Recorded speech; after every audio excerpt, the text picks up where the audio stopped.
और हम जस्ट अभी पढ़ेंगे ज्वाला। क्या पढ़ेंगे? ज्वाला। ज्वाला ज्यादा फेमस नहीं है, इसी तरह हम चुलबुल सब। क्या है ज्वाला? ज्वाला क्या?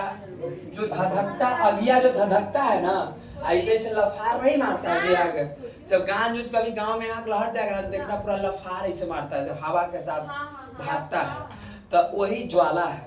मतलब ज्वाला मतलब धधकता हुआ आग को हम क्या कहते हैं? ज्वाला कहते हैं। धधकता हुआ धधकता हुआ आग को क्या कहते हैं? ज्वाला कहते। धधकता हुए आग को हम क्या कहते हैं? ज्वाला कहते हैं। बिना ज्वाला के एक पदार्थ है जो जलता है। बिना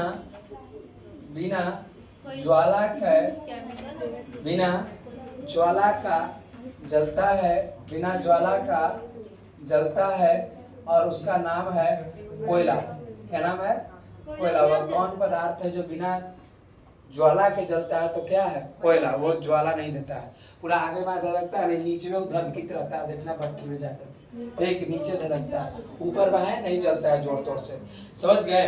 एक दीवारी को जलेगा, एक कोयला को जलेगा, खाली धुआं दे करके और नीचे में लहर जाएगा। ठीक, अपने अपने लहर जाएगा। इसीलिए बिना हाँ मिट्टी की दुकान, जो होटल लिट्टी की दुकान। ठीक है।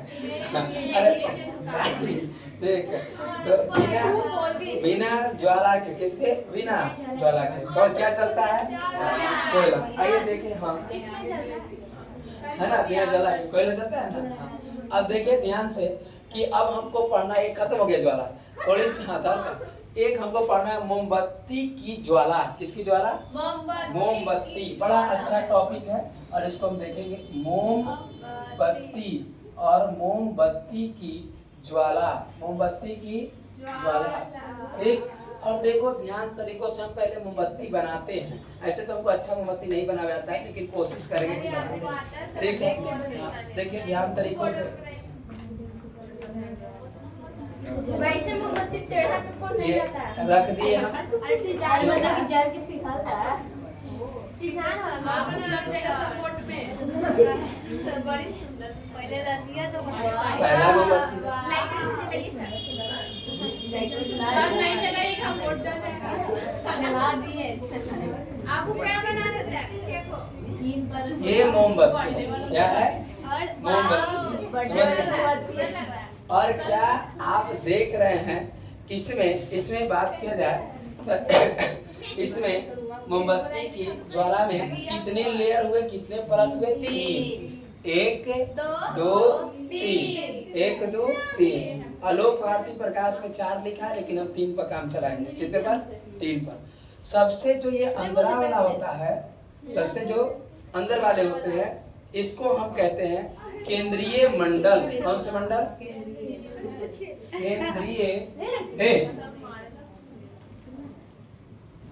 केंद्रीय मंडल। और इसको हम कहते हैं केंद्रीय मंडल। कौन सा मंडल? केंद्रीय मंडल। इसको हम कहते हैं इंग्लिश में सेंट्रल जोन। सेंट्रल जोन के नाम से जानते हैं, केंद्रीय मंडल। नेक्स्ट जो ये अपना दूसरा जो होता है, इसको हम कहते हैं प्रकाशमान मंडल। प्रकाशमान मंडल, या इसी को मध्य मंडल के भी नाम से जानते हैं। और इसको हम इंग्लिश की बात करें तो ल्यूमिनस जोन के नाम से जानते हैं। कौन से जोन?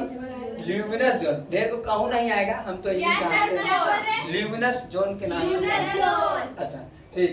नेक्स्ट यदि तीसरा की बात करें तो तीसरा को हम कहते हैं प्रकाशहीन मंडल। कौन सा मंडल? प्रकाशहीन मंडल। प्रकाशहीन मंडल। और प्रकाशहीन मंडल को हम इंग्लिश में नॉन न्यू जोन के नाम से जानते हैं। तो भाई हमारा प्रकाश की बात, तो मोमबत्ती में हम पूछेंगे, बताइए मोमबत्ती की ज्वाला को कितने भागों में बांटा गया है? 3 भाग। पहला कौन से? केंद्रीय मंडल। दूसरा कौन से? प्रकाशमान मंडल, और तीसरा कौन से? प्रकाशहीन मंडल। सब के बारे में हम देखेंगे। हम सर पहला पढ़े, पहला हमारा है जिसका नाम है केंद्रीय मंडल। कौन मंडल? केंद्रीय मंडल। केंद्रीय मंडल। आपको जान के बड़ा ताजुब है कि यहाँ तापमान एकदम कम होता है, तापमान यहाँ होता नहीं है। यहाँ माचिस के तीली को भी रख दिया जाएगा तो जलता नहीं है। समझ गए मेरा मतलब? केंद्रीय मंडल में तापमान एकदम क्या होता है? कम होता है। यहाँ माचिस के तीली को भी रख दिया जाए तो ये जलता नहीं है। एकदम मोमबत्तिया के निचवा से माचिस के तीली से गुजार देना, नहीं जलेगा। बस समझ गए? हाँ, तो पहला बात हम यहाँ लिखे कि तापमान कम होता है। क्या होता है? तो तापमान क्या होता है? कम होता है।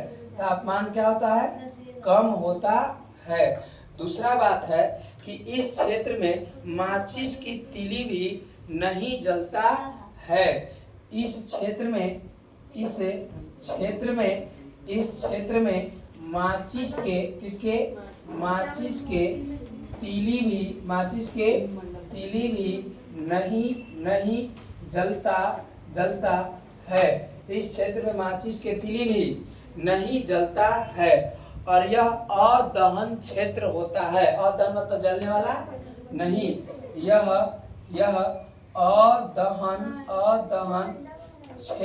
अदहन क्षेत्र होता है। यह कैसा क्षेत्र होता है? अदहन क्षेत्र होता है। और इस मंडल का रंग जो होता है नीला होता है। इस मंडल का रंग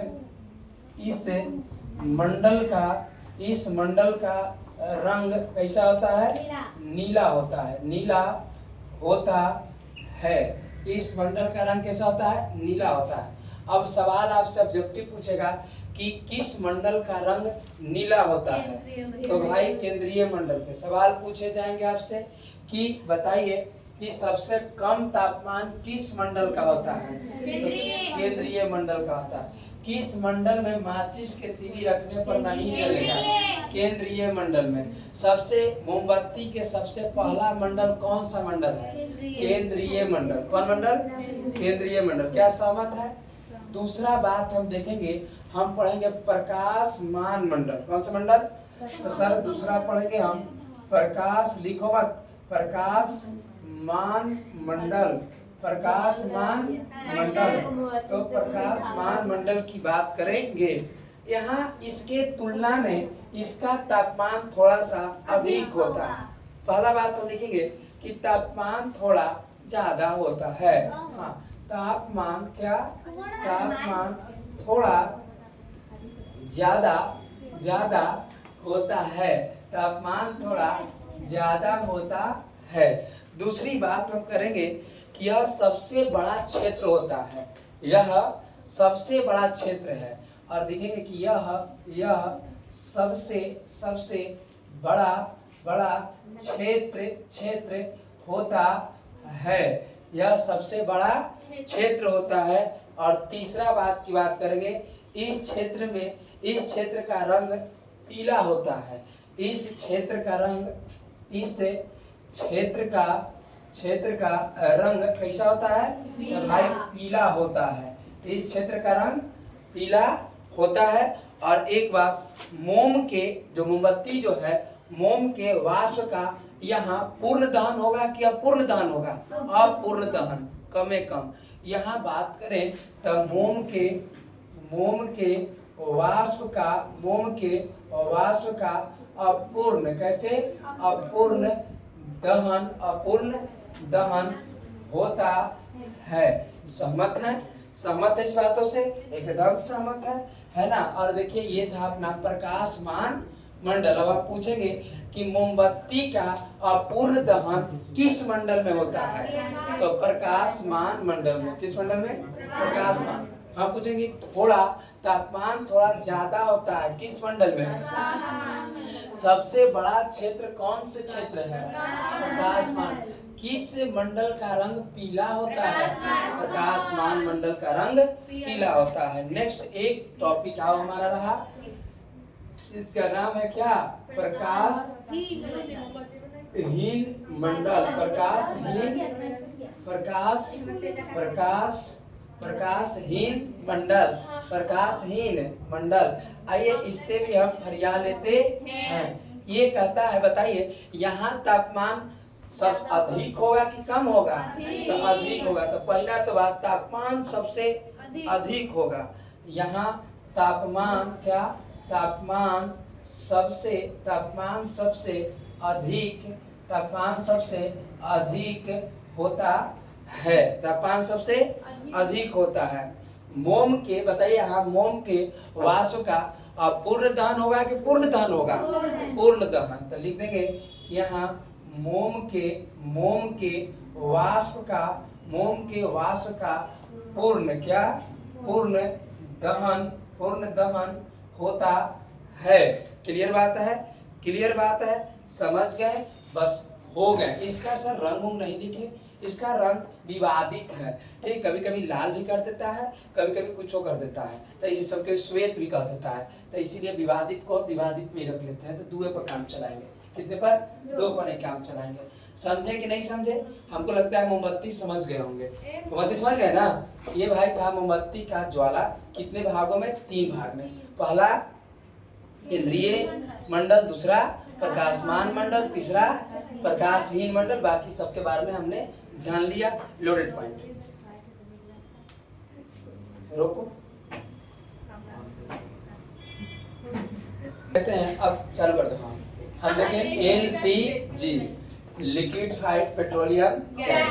हिंदी में इसको हम कहते हैं द्रवीभूत पेट्रोलियम गैस। ठीक, हाँ, द्रवीभूत पेट्रोलियम क्या? गैस। द्रवीभूत पेट्रोलियम गैस। प्यारे बच्चों, यदि हम बात करें तो जो सिलेंडर टंकी जो होता है आपका, जो घर में जो आता है सिलेंडर टंकी, वो 14.2 kg होता है। खाली कितना? खाली टंकी जो होता है 14.2 किलो होता है। समझ गए ना? तो ई बात है। उसमें लगभग 15 किलो गैस भरता है। नहीं, 15 किलो गैस आता है ना, तो उसमें जोड़ दीजिएगा तो क्या होता है। तो फिलहाल आपकी बात करें सर, इसमें बात करें तो इसमें कौन कौन से गैस में पदार्थ कौन से मिलाया जाता है? क्या क्या पदार्थ इसमें मिलाया जाता है? तो आपको जानकर सबसे पहले इसमें एथेन मिलाया जाता है। क्या बनाया जाता है? एथेन मिलाया जाता है। इसका सूत्र होता है C2H6। ये सर कैसे निकलता है सबको हम बताएंगे आपको। Meth, eth, prop, but, pent, hex, hept, on, non, den, ten. तो सब हम बनाएंगे, आपको बताएंगे। ठीक ना? फिलहाल अभी याद करेंगे, जब समय आएंगे तो हम बता दिया जाएगा कैसे बनता है। ठीक, तो एथेन मिलता है। उसके बाद प्रोपेन मिलता है। क्या मिलता है? प्रोपेन बनते हैं। और प्रोपेन का भी सूत्र होता है C3H8 और एक मिलता है ब्यूटेन। क्या मिलते हैं? ब्यूटेन। क्या? ब्यूटेन। और ये ब्यूटेन की बात करें तो इसका सूत्र होता है C4H10। तो भाई यही अब हम पूछेंगे, तो बताइए एलपीजी में क्या कौन से पदार्थ मिले रहते हैं? तो एथेन, प्रोपेन, ब्यूटेन। ऑब्जेक्टिव में तीनों दे देता है और पिछवा लिख देता है डी में, इनमें सभी। तो मारना है क्या? सभी। बस समझ गए? ध्यान से पढ़ना, न तो जोश में होश खो देता है। जैसे ही देखा एथेन, ए नंबर, दूसरा बी देखने नहीं करता है। यदि वो बी देखा तो सी नहीं देखता। लेकिन नालायक को डी में सब रहता है लिखल। इसीलिए बात ईमानदारी तरीकों से देखना है। इन्हें कि एथेन मिल दिया तो खुश मत हो जाना, पिछवा रहता है। तो इसलिए ध्यान देना। समझ गए बात? समझे कि नहीं समझे? हाँ, तो ध्यान से देखना। ठीक है। नेक्स्ट, यदि बात करें प्यारे बच्चे, सबसे अधिक एलपीजी में पूछता है कि सबसे अधिक कौन से पदार्थ है?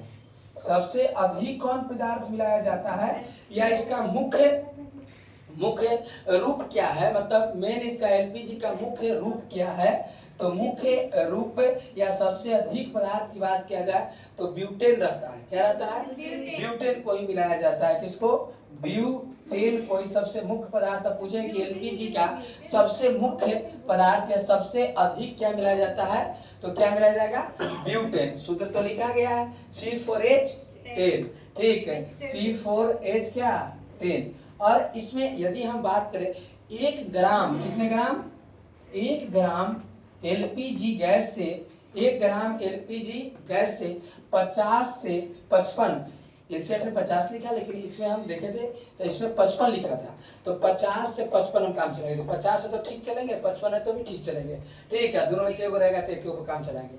50 से 55 किलो जूल ऊष्मा निकलता है, 50 से 55 किलो जूल क्या ऊष्मा निकलता है, ऊष्मा प्रवाह 1 ग्राम गैस से। देखना खूब गैस पर लहरता है, लगता है कि धीरे धीरे, लेकिन लगता है देखने में लगता है कि हाँ इतना था देखा, लेकिन तुरंत भर में भाप बना देता है, नहीं जलता है धीरे धीरे, लेकिन वो ऊष्मा खूब देता है। ऊष्मा 1 ग्राम जो है एलपीजी 50 से 55 किलो जूल ऊष्मा प्रदान करता है। और ध्यान से ये बात देखना है, जलता है इसका सूत्र होता है, इसका सूत्र क्या होता है कि इसकी सूत्र की बात करें कैसे ये जलता है, तो जलता है ये देखो C4 क्या C4H10 अर्थात क्या ब्यूटेन, C4H10 और E ऑक्सीजन से संयोग कर, क्या ऑक्सीजन रहेगा तो वही ना चलेगा, गैस खोलिएगा तो करता है सुई तो चला बार टुई तो चला हुई C4H10 ऑक्सीजन से, किससे, ऑक्सीजन से, ऑक्सीजन से चला तो भाई ये बनता है CO2, क्या बनता है CO2, क्या CO2 और प्लस H2O, प्लस क्या H2O और प्लस देता है क्या ऊष्मा, क्या देता है ऊष्मा। संतुलित नहीं है सर, संतुलित कर देते हैं, यहाँ 2 लगा देना है, कितने लगाना है 2, और यहाँ लगता है 13, कितने लगते हैं 13 लगते हैं। और यहाँ अगर हम बात करें यहाँ 8 लगेंगे, कितने लगेंगे 8, यहाँ लगेगा 10, ये आपका संतुलित होगा, क्या होगा संतुलित, जोड़ लीजिएगा। तो हम कर चुके हैं, ठीक है, तो ये संतुलित, ये इसका सूत्र है किसका, एलपीजी का। ये देखो ये ब्यूटेन जला, और ब्यूटेन जला तो ये ऑक्सीजन के साथ जला ना, तो ये बनाया क्या CO2 प्लस H2O और प्लस क्या दिया ऊष्मा, प्लस ऊष्मा। और देखिए ध्यान से प्यारे बच्चे, एक बात होता है गैस कभी कभी रिसाव हो जाता है, लीकेज हो जाता है, तो लीकेज हो जाता है तो इसको पता करने के लिए एथिल मर्केक्टन मिला दिया जाता है, समझ गए। तब ये सूंघेंगे तो आप जैसे कमरा में जाइएगा तो आपके गैस महक रहा है और आप सचेत हो जाते हैं। अगर ये नहीं मिलता तो गैस से आप पत्ते नहीं चलता कितने लहर जाते हैं, समझ गए कि नहीं। और इससे इसके बचाव के लिए, किसके बचाव के लिए, गैस को बचाव के लिए, इसको मतलब पता जलने से पता चलाने के लिए इसमें क्या मिला दिया जाता है, तो भाई एथिल मर्कैप्टन, एथिल क्या एथिल मर्कैप्टन, एथिल मर्कैप्टन को मिलाया जाता है। मतलब गैस के रिसाव को पता करने के लिए क्या मिलाया जाता है, एथिल मर्कैप्टन। इसका सूत्र होता है C2H5, C2H5SH, C2H5SH। और इस तरीकों से प्यारे बच्चों आपका जो ये सवाल, ये चैप्टर थे समाप्त हो गए। धन्यवाद, नमस्कार, प्रणाम।